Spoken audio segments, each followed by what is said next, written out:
most common challenges faced by CPG brands is their omnichannel business strategy, is a lack of control over online sales. Brands are continually disrupted by unauthorized sellers, map violations, channel conflicts, and other e-commerce related issues. I'm excited to be joined today by Vorys eControl partner Whitney Gibson. Whitney will be sharing his expertise today regarding how to develop a holistic omnichannel control strategy that will enable brands to drive profitable revenues in today's online market and better maintain controls over online and offline product channels. With that, I'm happy to turn it over to Whitney. Thanks for joining us today. Over to you. Yeah, thank you, Jared.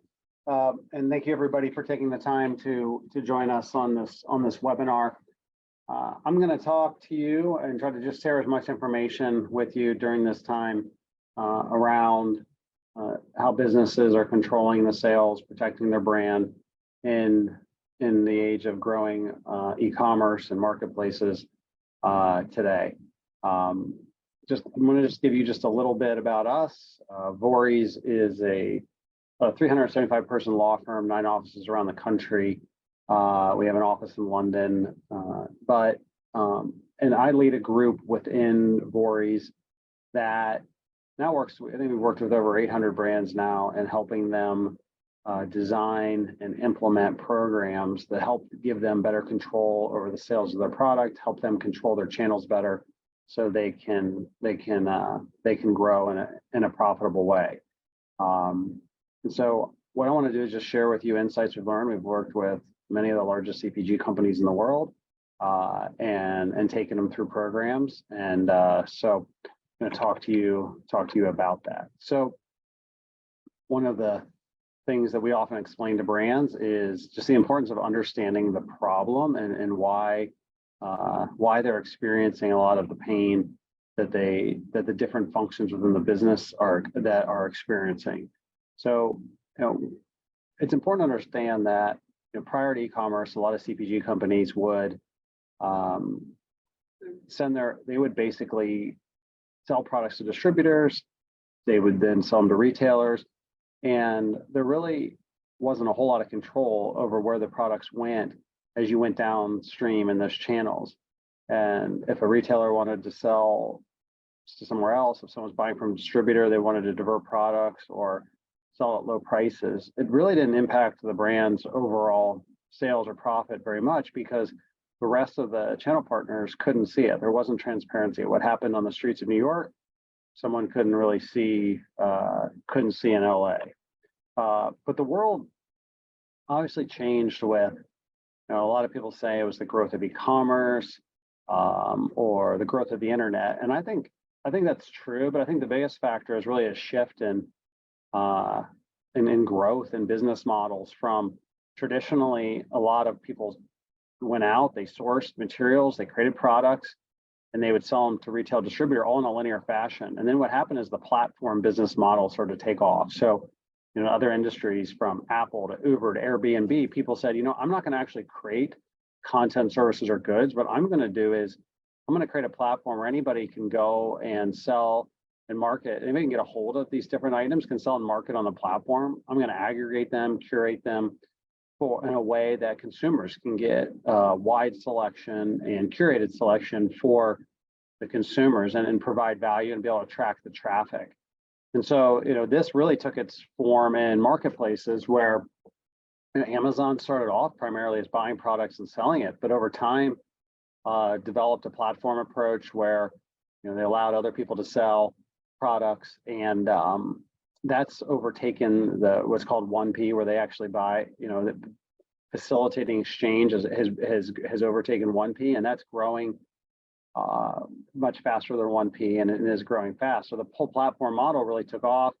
Walmart is another one that their platform is really growing. And what happened is when you had the uncontrolled distribution of these brands and kind of meeting up with this platform ecosystem where anybody gets a hold of it can sell it, it started to create a whole bunch of pain points for brands.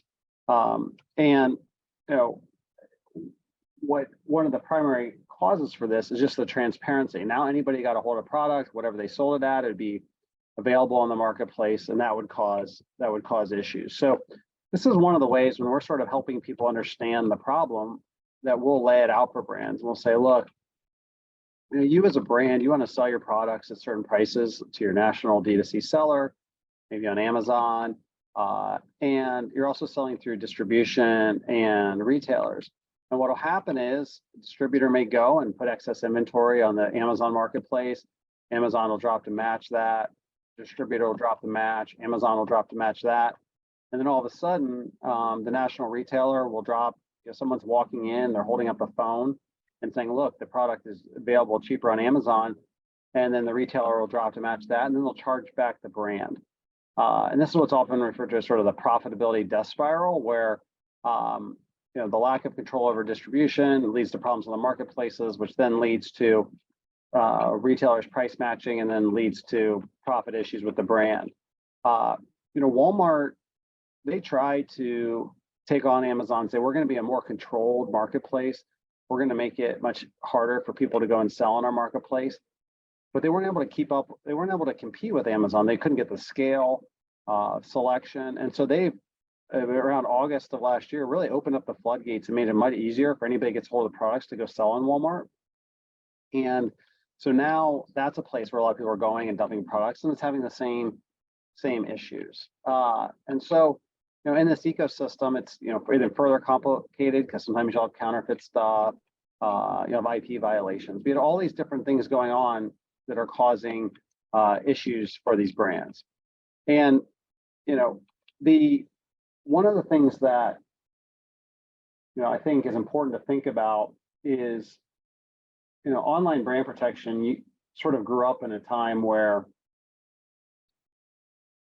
as the internet was growing, IP lawyers and brand protection people said, I don't really like this online. I want to be able to, I have to go, I got to remove it. But now these issues are becoming really impactful to the sales and the margin and a lot of the brand's different channels. So it's really sort of changed the game. A lot of brands go out there and they start to look for solutions, but the market really wasn't designed to deliver solutions to these issues. You have law firms that are, a lot of times run on, how much can individual partners bill with it. You have distribution lawyers, you have IP lawyers, you have maybe litigators, but nobody really set up to do everything needed to solve these problems. You have data companies, you have investigation groups, people that have software to help you manage your own resellers. You have people that can find IP infringements and counterfeits and gray market. And so there's all these different disparate things. And it's very fragmented. It makes it difficult for brands to piece it all together. So, at Vorys, what we built is, we call this our eControl 360 platform, and it's really data technology, but also services. And when we built this, and we built this sort of over 8 years, really, as we got in the space and kept obsessing about it. But what we said is, all right, in order to help brands control the sales in a way that is impactful, that is efficient, that it's within their budget, and that is legally compliant, we want to use platform thinking. And what that means is that instead of just one sort of single point solution saying, hey, this is exactly what we're going to do each time, we built a whole foundation team. We brought in people from Nielsen to build data analytics and tech. We built a whole enforcement team. We have a compliance team. And then there's basically strategy experts that are attorneys, but they work with data insights and also just their experience in different industries. And they'll look at brands, they'll look at their channels, they'll look at what's going on, the impact, and they'll put together integrated solutions, incorporating the relevant pieces from foundation, data tech, enforcement, and compliance. And what that allowed us to do is to be able to really develop curated solutions for brands that really took into account the individual issues and problems that they were facing. So basically, when we call this the platform, sort of show you how it works is, we have, say, all right, we have a whole foundation team. They've done more distribution policies, I think, than anybody in the world around this, and they have IP experience, gray market, map policies. Then we have data analytics tech group. Then we have a whole enforcement group, and then a whole compliance division. And so what they do is, you say, all right, the platform, you come in, somebody says, all right, I really want to control marketplace sales in the main channels that brands are selling on.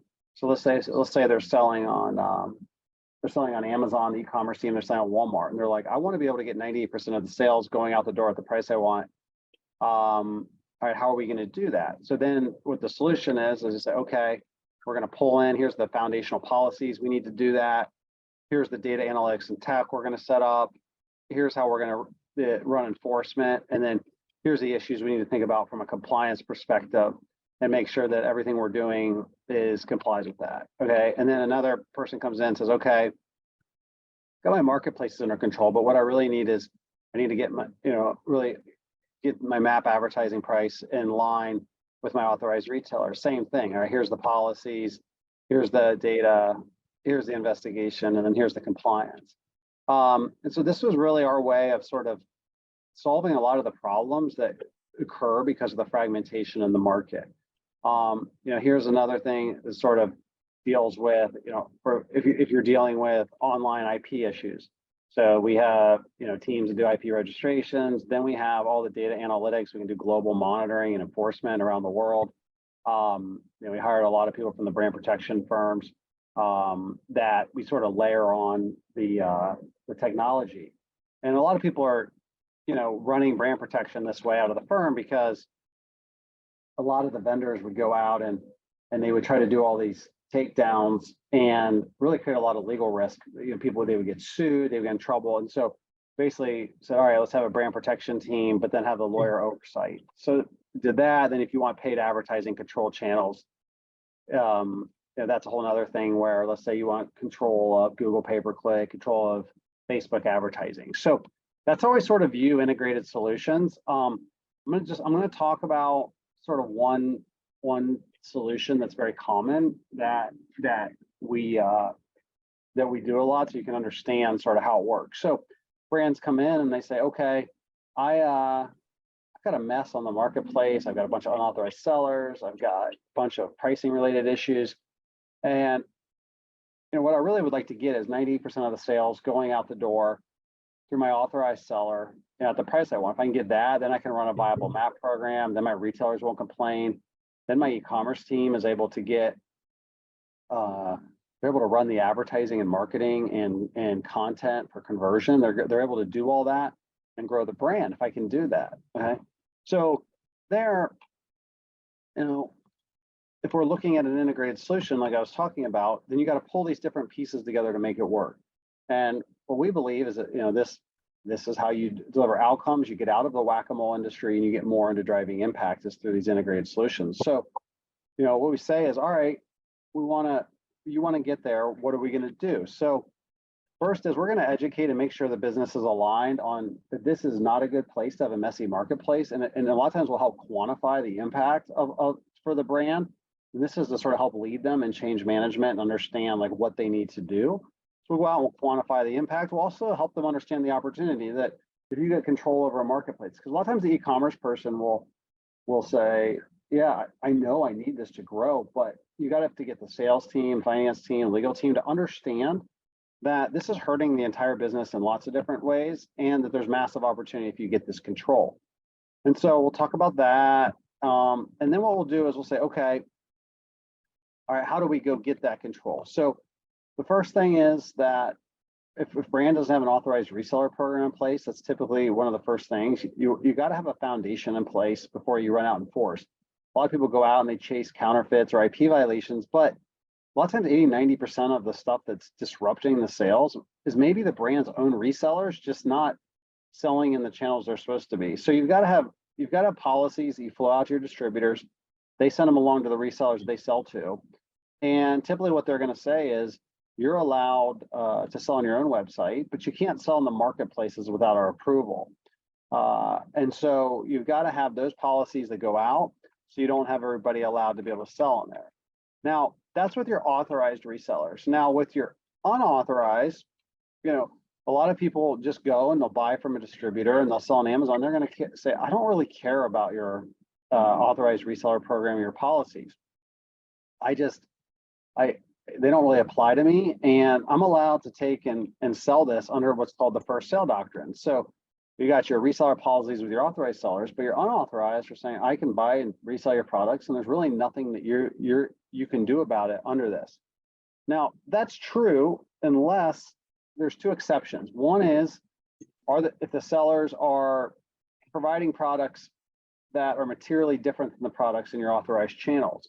Now, under the case law, material difference can be a non-physical difference. So it can be a difference of warranty, it can be a difference of satisfaction guarantee, it can be a difference of customer service. So if you look at a lot of companies, they'll say, look, I have a warranty or satisfaction guarantee that does not apply to products sold in the unauthorized channels. And what that does is it helps differentiate the products that are unauthorized from those authorized. The other is that the other exception is a quality control exception. And that is that if someone buys your products and they take them and resell them and they sell them in a way that interferes with your quality controls or is outside of your quality controls, then you can have a good legal claim against them. Now, the marketplaces in the environment that they are provide a very legitimate basis for brands to have heightened quality controls. And so what we will often draft for brands is quality control programs around the marketplaces that may say, look, you only want one seller that's selling on there. You want someone to buy directly from you.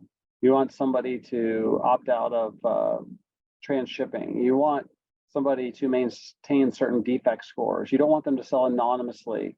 And all these other conditions. And these conditions are justified on the fact that the marketplaces don't do a good job, and they're really not incentivizing their business model to have stringent quality controls that would prevent their ability to scale.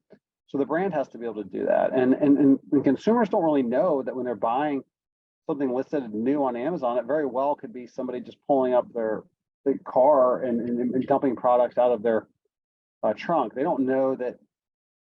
A lot of times they think it's all coming directly from Amazon when it's not. And so, if they have a bad experience, they'll leave a negative review that hurts the brand. So, we use all those justifications to provide a basis for legitimate quality controls. But ultimately, it has the side effect of providing a good foundation that now we can go out and enforce. I'm going to skip over MAP policy here because a lot of people go and try to put MAP policies and programs in place without having good control over the marketplaces, which creates a nightmare. So for most people, you want to get control of the marketplaces. And the reason this foundation is so critical is I need a foundation when we're going out enforcing that I can use the reseller policies to enforce against your own sellers. I can use the quality controls and material differences to enforce against gray market. And then I obviously have IP type rights and platform policies to enforce against brand protection related issues. That allows me to give what we call 360 channel control. So instead of just using something that addresses the piece of the puzzle, because what these things alone will lead to is what we call vanity metrics, which is how many people did I remove? And that's what you report. What the brand wants is they want 98% of the sales. So I've got to be able to have the ability to address anything that disrupts that. And it may be the brand's own resellers, it may be gray market, it may be infringing related issues. All right, so I need that foundation. Okay, once I have that, now what I'm looking at is now I can do what I call this 360 enforcement, channel control. I can monitor, I can prioritize who to go after that's disrupting sales and advertised pricing, and then I can apply the right enforcement based on the type of violation. And so what we do is we have an ancillary business called Precision eControl, and they have their own CEO and product team and whole organization. I think it's up to like 25 people now that basically have created this entire platform and the insights. And we brought in people that were really measurement experts, because what we saw in this industry at brand protection was that everyone's good at finding all these violations, but nobody could measure the impact it was having on the brand, and nobody could measure the impact of actions taken. And in order to get from sort of this whack-a-mole outdated world and to really driving business impact, we needed these insights. And so they worked on data sources and complicated algorithms to be able to help us estimate, and look, how's a brand performing, but when we look at the violations and illicit activity online, what's taking the most sales away? What's disrupting the business the most? And so we look at things like, how much revenue are these unauthorized sellers taking? This is especially important on the internet, where a lot of times the 80-20 rule applies, where top 20% of sellers are causing 80% of the problem, and you don't want to be chasing the long tail stuff and wasting your money. So you look at who's taking the most sales away. You can look at who's, if I'm going to enforce, what's the opportunity? What do I think I can recapture there if I want to enforce? And so we use that to really help us prioritize who to go after for the business. And then we build up a database based on all our actions for our brands. That's really powerful in helping us to determine the what. What do you do then? Because there's all these different types of people. They get them from different places. Some are represented by counsel, some are not. Some source from a scheme with your distributor. Some may buy off promotion. And so all those attributes help us determine the right thing to do. So we've recorded sort of the actions we take, the seller's identity, where they get their products, and the response. And we put all that into a database. And then that helps us basically determine the precise actions that we take. It helps us determine, all right, what are we going to do based on all these different variables? What do we go after? So we've developed this, what we call our data-driven precision enforcement methodology. And what that is instead of just chasing everything, we look at how's the business performing, main KPIs they want to track. So let's say it's sales, let's say it's average selling price, let's say it's buy box, maybe it's share of pay-per-click on top keywords, maybe it's traffic measurement, but we want to track the business KPIs. Then we use the insights, what's disrupting those KPIs?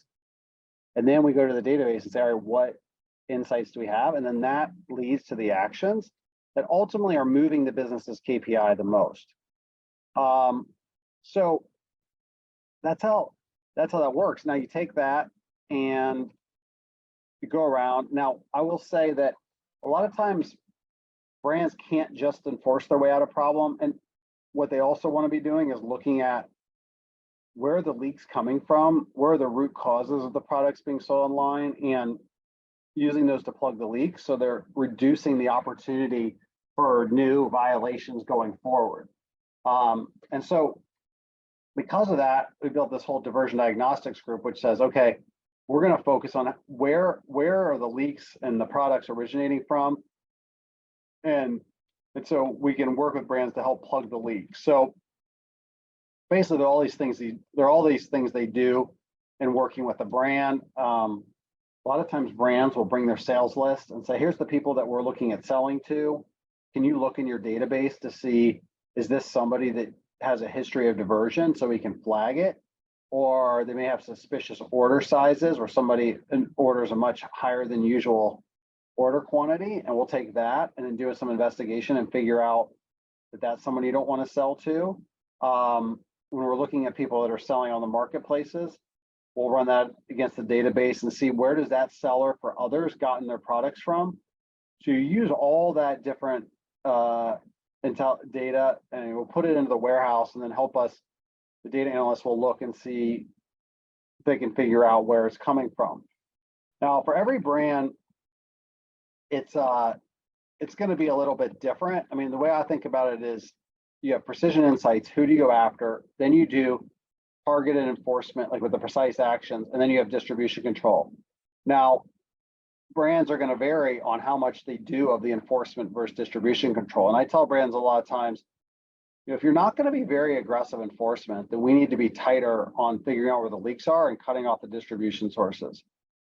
If you're going to be very loose on your distribution control and you're not really going to take actions coming off, you're going to have to be more aggressive enforcement. It's finding the right balance for your brand. And some large CPG companies are more risk averse and don't want to be very aggressive enforcement. They got to be tighter on distribution control.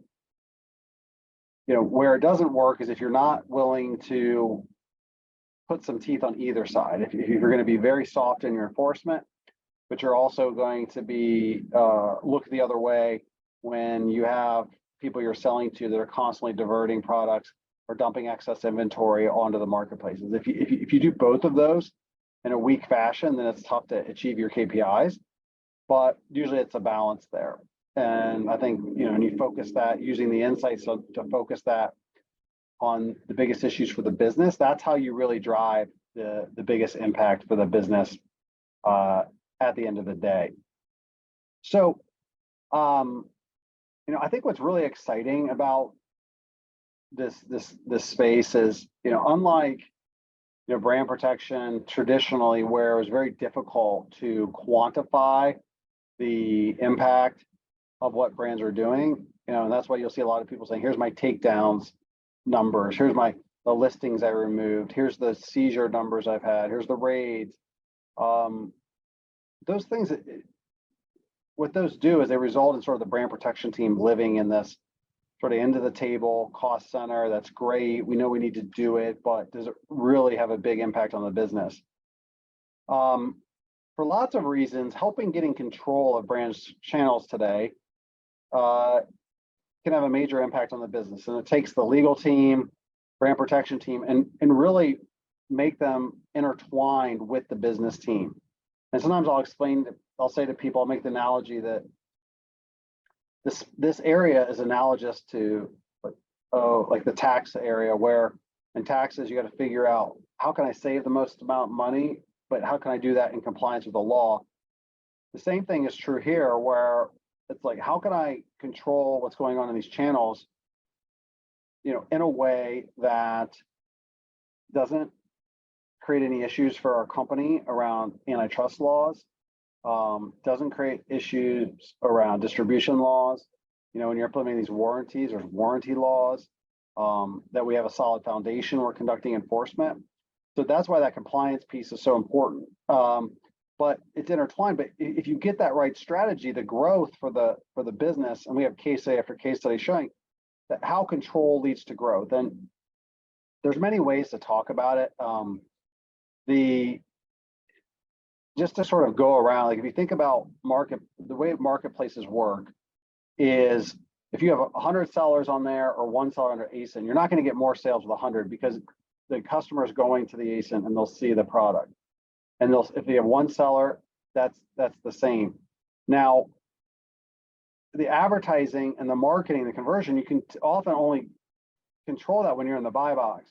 And so when brands have a bunch of people coming out of the buy box, they don't really have good control over the advertising. So they can't go out and get the organic traffic for keywords to their ASINs. So they start to lose share to their competitors. You also don't have anybody motivated to work really hard to drive traffic when you have other people swooping in and out, taking the sales away.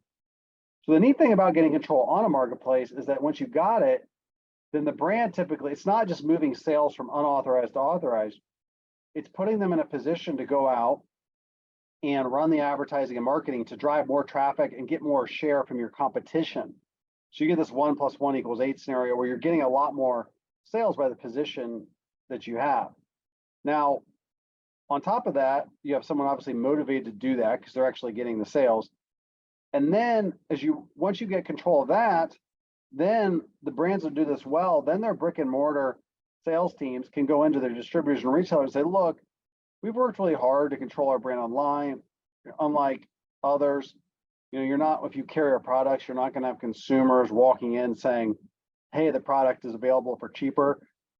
And so you're going to be much more protected. We've seen a lot of companies use that to get better shelf space, better deals with Walmart, better deals with Best Buy, some of the big retailers, and be able to use that control both in their brick and mortar and to accelerate the overall growth on the marketplaces. So there's lots of different case studies on just, not only growing the sales, but also being able to grow the sales of the products at the advertised price, in compliance with the advertised price policies, which produces more profit. These are different CPG brands. Here's one. They came in year one, they were selling products about 45% were going out the door at the price they want. Year two, they had a lot more, and then you can see the authorized revenue went up dramatically. I think that for us, one of the things we look at when you're trying to put together a solution is sort of going through, it's like, how do I get my business to go through this, right? You talk to an e-commerce person and they're like, yeah, that's great. Or even a legal person, but how do I get everyone to go through this? And so when we're putting together integrated solutions, we kind of have a framework. We're going to look at do an assessment. We're going to recommend solution, cross-functional workshop, finalize the plan, implement it, measure it, reassess. And then as we reassess, go back and iterate.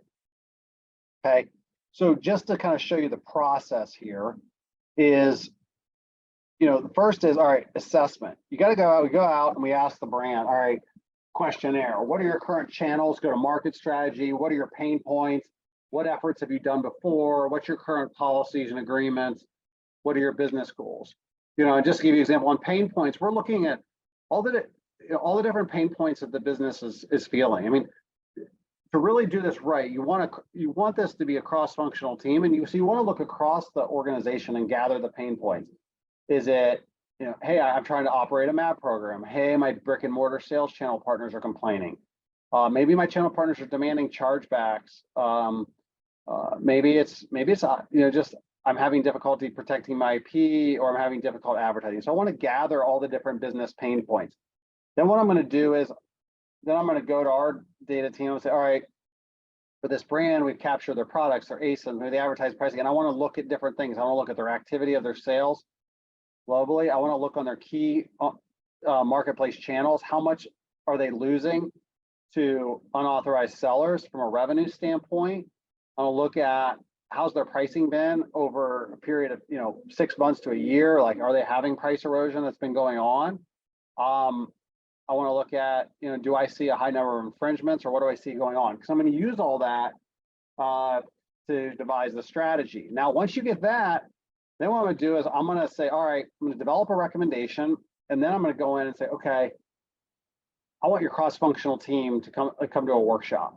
And basically, ideally, it's somebody from legal, somebody from head of sales, someone in e-commerce, any other executives they think is relevant. And we'll do a 2 to 3 hour workshop and basically go in and present the recommended solutions. So we'll use that platform to sort of configure our solutions based on what the data is, what the pain points are to the business. And then we're going to present a recommended solution. We're going to present a roadmap, get feedback, Q&A, build alignment, and then finalize the plan going forward. And this is critical. So you don't want to just work in a silo with an e-commerce team and then have your director of sales just pumping products and have incentives that completely undercut what's going on over in the e-commerce part. So you have that workshop, you get everybody aligned, and then you've got to get, it's not just what is the firm doing, but it's like there's certain things the brand has to do as well. And when a lot of people have these different providers, they try to piece together, it gets all spaghetti-like and messed up. And so what we try to do is have a real clear cross-functional plan coming out of the workshop, and then we'll say, okay, what we want to do is we have deadlines, and here's what the brand's going to do. Here's what Vorys is going to do. Here's the different time. So maybe there's the kickoff, there's strategy consult, there's getting foundation implemented. There's certain things that the brand has to do to approve the foundation, implement the foundation.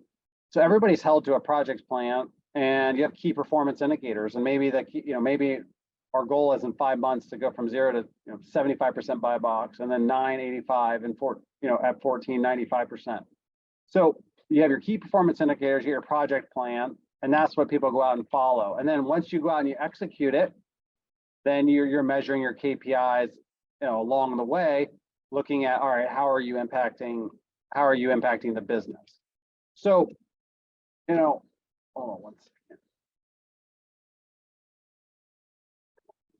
Okay, I'm just going to go back.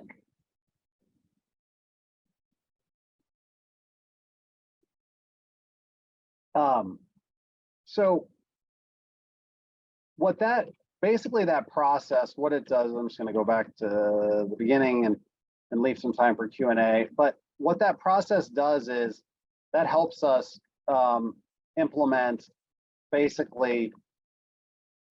implement an integrated solution within a business to be able to address these problems. And we had our event last week, and I spoke with a professor from Michigan State, and he was talking about this concept that most brands don't implement holistic programs when they're looking at controlling sales, protecting their brand. And because there's so much fragmentation in the market, there's fragmentation and silos within organizations. And so it leads a lot of people just really unable to achieve outcomes. And one of the things that he said was that while a lot of people understand that you need, holistic, data-driven, integrated solutions, it's very difficult to operationalize those in practice. And so that's why I think, as I was sort of sitting here and going through this, and laying out those integrated solutions, I think that process at the end is really critical because, what I think it does is going through the sort of assessments, the strategic cross-functional workshop, project plan, implementation, measurement, all those different steps, I think, are the way to really operationalize those holistic programs and ultimately get to those outcomes where you're driving impact and where you can show that, hey, we're really making a difference in driving sales by giving them more control and protecting the brand.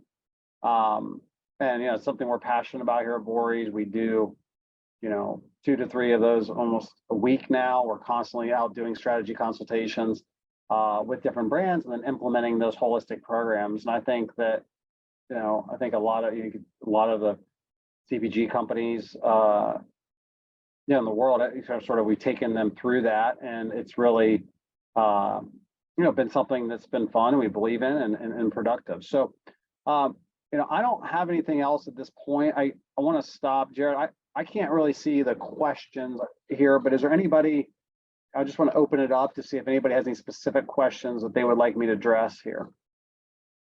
Yeah, sure. I just want to remind attendees we do have the Q&A panel box at the bottom, so feel free to submit any questions there if you have any. One question just I had offhand, one of the things that we do here frequently, in addition to issues around diversion, is just being able to maintain consistent information across e-commerce platforms for products, and making sure that information that is available online with the product is consistent with what is on pack. And I was curious if there's any insights you have in that regard in terms of some of these control strategies can be used for accuracy of information about products for brands when they're trying to deal with those types of issues. Yeah, I mean, we're seeing brands, some brands are actually getting in trouble because the different advertising agencies and things are saying that they're not being truthful in their advertising, or they don't have consistent messaging, and a lot of sometimes the regulators and others don't understand that the brand doesn't have that control, because they don't understand that this may be some third party that's just taking the products and selling them online. And so it's especially as these platforms grow and everything, I think having control over who's selling them is very critical to being able to maintain consistent communication, information on the products, and for brands not to be held accountable or create unnecessary risk. I mean, if you think about it, just these third-party sellers, you don't have the quality controls in place, so they're out there. They're going to sell products that have quality issues and create consumer issues. Well, if that consumer gets hurt or damaged by it, they're going to bring the brand into some sort of lawsuit. And we've seen some really unfair things against the brands when it comes to FTC and other things where they've tried to hold the brand accountable for things that we know full well is just third-party sellers, and the brand doesn't have a lot of control over it. So I think it definitely is important to mitigate risk and maintain that consistent information. Yeah, thank you. Yep. Do you see sort of any, changes in these practices with like the emergence of all the new AI tools that are sort of emerging in the marketplace right now? I mean, we see third-party sellers. You can tell they're getting sending responses and letters that seem to be drafted by AI. We see that people, the marketing and some of the stuff they're doing, because they're not very careful, it seems to be being used by that. And I mean, overall, we just see that one of the biggest things is just that I think it's a big deal. So Amazon basically had low thresholds and would let people sell on there. Walmart was sitting there and and trying to be more of a selective. That didn't work. And so I think the model that's proven out for these retailers is going to be, or these retailers is going to be sort of massive scale, low thresholds to sell on there. And I think that it's just going to keep making this issue a lot worse. Yeah, so one of the main issues is pricing spiral between retailers due to aggressive price matching. What are some of the key ways to deal with Amazon to all aggressive driving towards the bottom? Yeah, I mean, if you have issues among your retailers, I mean, we have like our whole software team and we have a whole map monitoring enforcement tools. We have a whole team that does all the map policies and then provides advice around communications with retailers around enforcement of policies. So, if your issue is primarily your retailers just dropping price, one retailer dropping price and then the next one dropping price to follow, then you have to really look at what are my pricing policies going to be with those retailers? How am I going to monitor them? How am I going to enforce them? How am I going to do it in a way that's legally compliant that allows us to get to where we want to go from a business perspective, and be able to do that effectively without knowing like the specifics of what the particular brand, its willingness to cut off, its current monitoring, its current enforcement. It's hard for me to like give advice on exactly what to do in that situation, but yeah, it's kind of one of the things I was laying out there. I mean, that's where you have to, really sort of focus on your pricing policies and making sure that, you have some, you have some in a way that can be effective,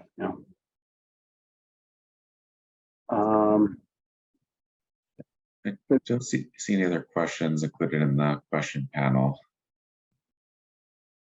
So I think if there aren't, so go ahead, sorry. Yeah, the only thing I was going to comment is just, we did open an office in London last year. We were doing a lot of international work, but my partner Darren Garcia went in and opened that up, and some of the laws even changed in Europe that have made it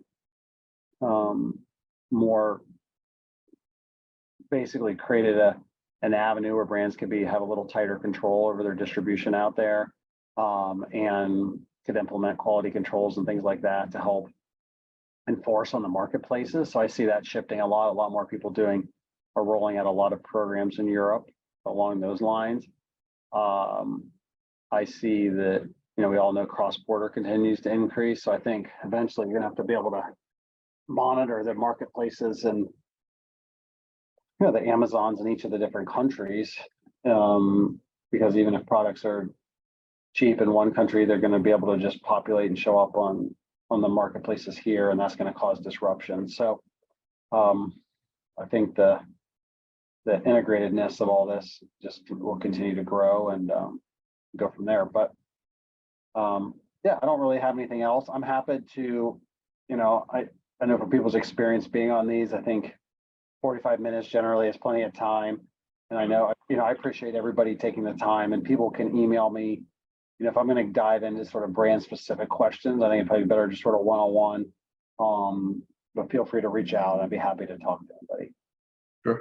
Well, thanks, Whitney. We appreciate you joining us today. And we did record the session today, so that will be distributed after today. And if anyone wants the slide deck as well from our today's presentation, you're welcome to email education@consumerbrands.association.org, and we can get that over to you. But I think we're good to wrap if that works for you, Whitney. Yeah, so. Yeah. Thank you, everybody. Have a good rest of the day, and talk soon. Great. Thanks, everyone. Take care.